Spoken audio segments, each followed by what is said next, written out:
ഇന്നത്തെ ഏറ്റവും പുതിയ വീഡിയോയിലേക്ക് ഇവർക്കും സ്വാഗതം. സൂര്യനായകനെത്തിയ റെട്രോ ഇന്നലെ മെയ് 1 തീയതി ആയിരുന്നല്ലോ തിയേറ്ററുകളിലേക്ക് എത്തിയത്. സിനിമയുടെ ആദ്യ ദിവസത്തെ ഒഫീഷ്യൽ കളക്ഷനും ആദ്യ ദിവസത്തെ ട്രാക്കേഴ്സ് കളക്ഷൻ എല്ലാം തന്നെ വന്നു കഴിഞ്ഞിരിക്കുകയാണ്. ഈ വീഡിയോയിലൂടെ സിനിമയുടെ 2ാം ദിവസത്തെ കേരള ട്രാക്കിംഗ്, ആകെ 2 ദിവസത്തെ കേരള വേൾഡ് വൈഡ് എസ്റ്റിമേറ്റ് റിപ്പോർട്ടുകളാണ് പ്രേക്ഷകരിലേക്ക് എത്തിക്കുന്നത്. അത് പ്രകാരം ഇന്ന് 2ാം ദിവസം സിനിമയ്ക്ക് കേരളത്തിൽ കളക്ഷൻ ഇടിവ് സംഭവിച്ചിരിക്കുകയാണ്. എന്നാൽ ആകെ 2 ദിവസത്തെ വേൾഡ് വൈഡ് കളക്ഷൻ എന്ന നിലയിൽ നോക്കുകയാണെങ്കിൽ കങ്കുവ എന്ന സിനിമയെ വെച്ച് നോക്കുമ്പോൾ ഭേദപ്പെട്ട കളക്ഷൻ ഉണ്ട് എന്നൊരു റിപ്പോർട്ട് വരുന്നുണ്ട്.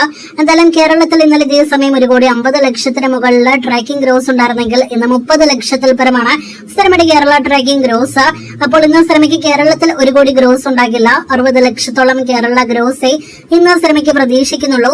അങ്ങനെയെങ്കിൽ ആകെ 2 ദിവസത്തെ കേരള ഗ്രോസ് ഇന്നത്തോടെ മാത്രമേ 3 കോടിയിലേക്ക് സിനിമയുടെ കേരള ഗ്രോസ് എത്തിക്കുകയുള്ളൂ. ഇനി വേൾഡ് വൈഡ് എസ്റ്റിമേറ്റിലേക്ക് വരികയാണെങ്കിൽ ആദ്യ ദിവസം ഒഫീഷ്യൽ കളക്ഷന്റെ അടിസ്ഥാനത്തിൽ 46 കോടി രൂപയ്ക്ക് മുകളിലും ട്രാക്കേഴ്സ് കളക്ഷന്റെ അടിസ്ഥാനത്തിൽ 34 കോടിയിൽ പരം ഗ്രോസ് കളക്ഷൻ മറന്നോലോ സൂര്യ സിനിമ നേടിയെടുത്തത്.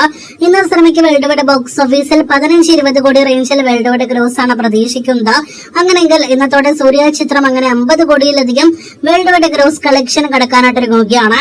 50-55 കോടി റേഞ്ചിൽ കളക്ഷൻ ആണ് ഇന്നത്തോടെ സിനിമയുടെ ആകെ വേൾഡ് വൈഡ് ഗ്രോസ് ആയിട്ട് 2 ദിവസങ്ങൾ കൊണ്ട് പ്രതീക്ഷിക്കുന്നത്.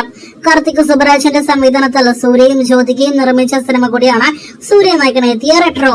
സിനിമ നിങ്ങൾ കണ്ടിരിക്കുമല്ലോ, അഭിപ്രായങ്ങൾ പറയൂ. കാത്തിരിക്കൂ ആദ്യ വീക്കെൻഡിലെ അടുത്ത ദിവസങ്ങളിലെ കളക്ഷനായിട്ട്.